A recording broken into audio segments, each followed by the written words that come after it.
Over the last decade, I've seen a few different PC-related shortages. I remember the crypto mining craze of the late 2010s where people were stuffing as many GPUs as they possibly could in their machines, leading to a graphics card shortage. But that only affected the GPU market. Then we had supply chain issues and a semiconductor shortage during the COVID pandemic, and that was really bad for about a year to a year and a half. That affected a lot more than just PCs. I remember car dealerships were almost empty because car manufacturers couldn't get enough vehicles built since they couldn't get enough chips. It also made it harder to get the recently released PS5 and Xbox Series consoles at the time. But now we have a new crisis, and that is the AI data center expansion that is currently going on, or as I like to call it, the AI bubble. To give you a brief introduction into what's happening, AI is powered by servers and data centers all over the place.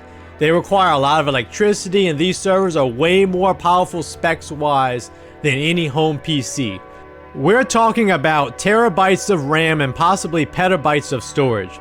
So what's happening is, these big players in the AI space are buying up a large portion of all the RAM and SSD production. OpenAI is supposed to be buying up to 40% of Samsung and SK Hynix's DRAM output in the short term, with these two companies being the two biggest manufacturers in the world. In fact, around November, RAM prices across the board started skyrocketing, especially for DDR5 RAM. If you look at these charts that I have on the screen for DDR5 RAM prices courtesy of PC Part Picker, the prices were already increasing a bit in October, but by November, the market got out of control entirely. There has also been speculation about GPU prices shooting up in the near future. They also use RAM because they have VRAM in them. AMD is rumored to be increasing prices in the near future for their newer Radeon cards. Nvidia is no longer supplying VRAM to their manufacturing partners like Gigabyte and MSI, for example, which is going to be a problem because their partners cater to the consumer market primarily. This shortage also applies to the NAND flash used to make SSDs and microSD cards. Transcend sent out an email to customers recently saying that their NAND deliveries from Samsung and SanDisk had been delayed. Speaking of SanDisk, they already started jacking up prices. Another company, Micron, just decided to pull out of the consumer market altogether and sell RAM and SSDs to AI firms instead. Wow.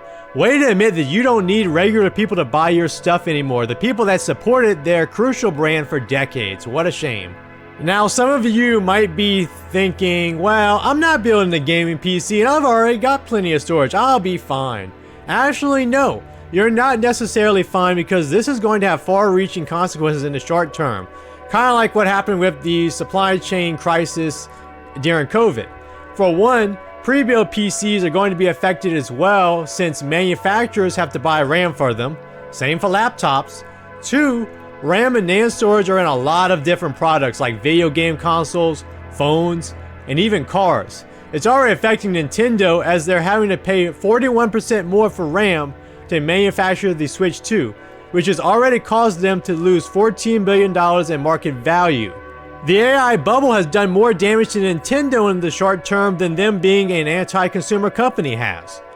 There have also been rumors of another Xbox price increase related to this, as they've already increased prices before due to tariffs, and so did Sony with the PS5 for that matter. While Microsoft hasn't confirmed it yet, it certainly sounds believable.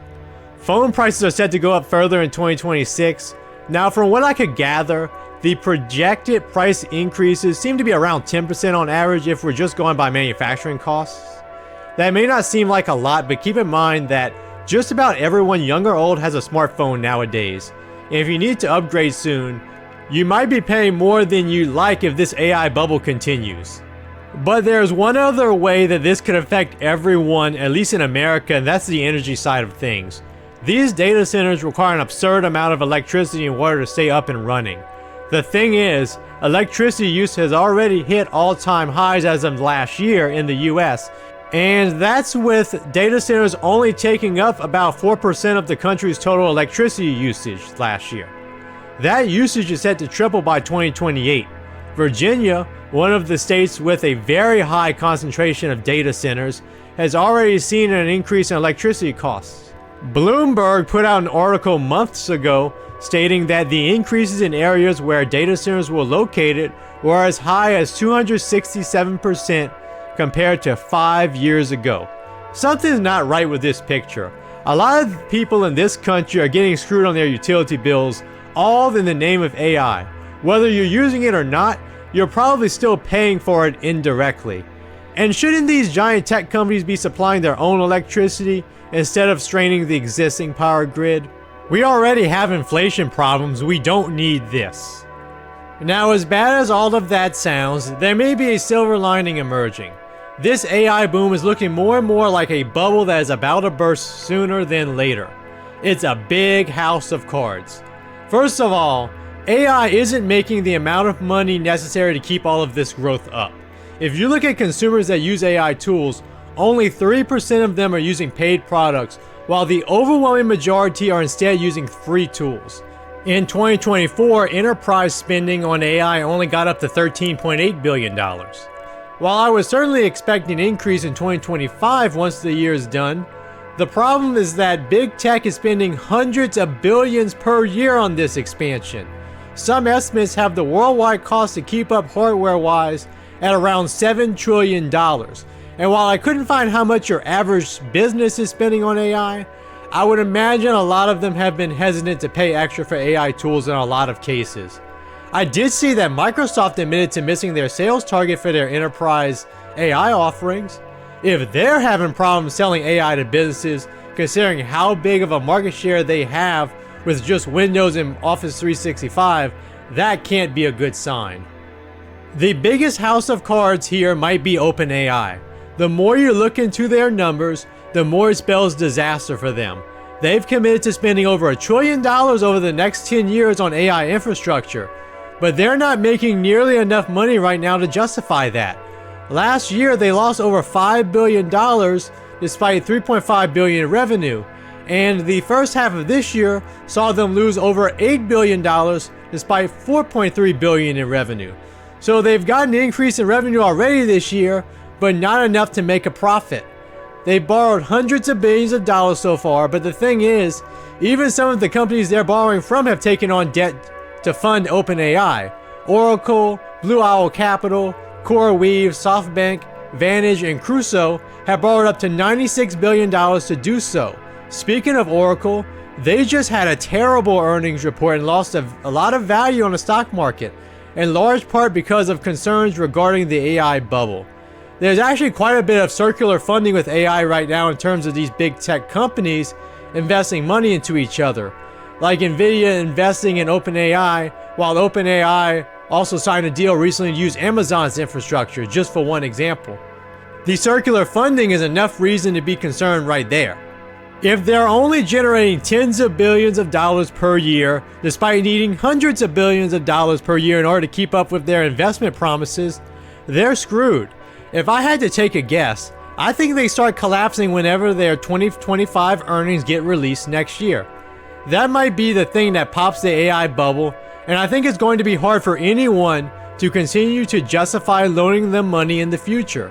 Now, they're not the only players taking on debt for this, but OpenAI is the least proven of all the big tech players right now, and they're definitely the most vulnerable despite generating a lot of hype. I think Nvidia, Microsoft, Amazon, Google, and even Meta can survive this bubble bursting, even if they lose money. But OpenAI might not, and a lot of other AI startups probably won't either. But what about AI itself? Why isn't this boom worth it right now? Well, AI has been a bit overhyped so far. We've had talk of AI curing cancer, which hasn't happened yet obviously, but hyperbole like that aside, AI is limited in its current state because of the learning language models it uses. These have limitations of their own. Learning language models depend on being fed data, and in this case it's data from the internet. These big tech companies have been feeding it our data, and it can only know what has already been fed into it. It's certainly a lot smarter than, let's say, traditional machine learning like we've had over the years, but it's far from perfect. These AI services are prone to what many call hallucinations, where it just makes up stuff. Sometimes They even struggle with basic math problems. But even without hallucinations, you still have to worry about biased information being taken in by the AI because the internet is full of biased information. AI also struggles with creativity, just like in all of the AI slop videos that are out there right now. Now, some of the quality issues stem from the limitations of current hardware, but learning language models were never really intended to determine what's funny or what's exciting or sad. They can try to approximate that, but can't really pull it off. And these videos require a ton of computing resources to be able to make them in the first place. Is it really worth it to jack up people's electricity bill and depleting our RAM and SSD supply so somebody else can make AI slop videos? Plus, who knows how much of our personal data has been fed into these systems in order to teach the AI in this case. Apparently, Meta has been using our personal data to train its AI, and even worse, they might have exposed that data to people outside of the company. There are things that AI is really good at the moment, like writing sentences in a literal manner, as well as gathering information quickly in what used to take multiple searches in Google, especially when given very specific instructions that keep it from going too far off the rails. In fact, they write a little too good in some cases. Some college kids think that they can get away with AI writing their essays, but then their professor notices that they went from barely stringing together sentences to writing at a PhD level all of a sudden. But AI in its current state at its best is a search engine on steroids in my opinion. I think that's the best use case for it. And I think that's part of the reason why Google Gemini has been picking up steam lately, because Google pushed it as an extension of their search engine. Yeah, it's doing well in terms of industry benchmarks while being cheaper for Google to maintain than OpenAI's ChatGPT, and the US government has even adopted Gemini for unclassified tasks. But it's also easy for regular people to access it because just about everybody uses Google. It is the #1 search engine in the world. That's also why I don't think people want to pay for AI right now. I think people are mostly content with using it as another search engine and maybe to speed up some more tedious tasks, like extracting text from a photo like I did recently at work. They see that it makes mistakes from time to time, they see AI slop videos, and they realize, well, this is interesting, but I don't feel like I need to pay for it, at least not in its current state. It still has a long ways to go. Most people do not worship AI, they see it as a tool, which is exactly what it is. I think it's completely absurd that Sam Altman is using ChatGPT to raise his baby. I really hope he was joking about that. But while some people worship at the altar of AI, a lot of us are a bit more skeptical, and rightfully so. But anyways, the AI bubble is bound to burst soon. I don't think the RAM and SSD shortages will last that long if the AI bubble pops, because that means we won't need as many data centers as projected, and less hardware going into them as a result. A lot of people aren't paying for AI, so there's not enough money going into it to keep the projected growth going, but it might take a little while longer before the bubble pops. And now I want to hear from you about this AI bubble and the recent shortages in RAM and SSDs. Have you been affected by it? I just finished building a PC and paid a little bit over $180 counting tax for 32 gigabytes of RAM, but it went up way more than that after. So at this point I feel quite fortunate. Like and subscribe if you enjoyed this video, especially if you're new to the channel. Thank you for watching, and I'll see you again soon.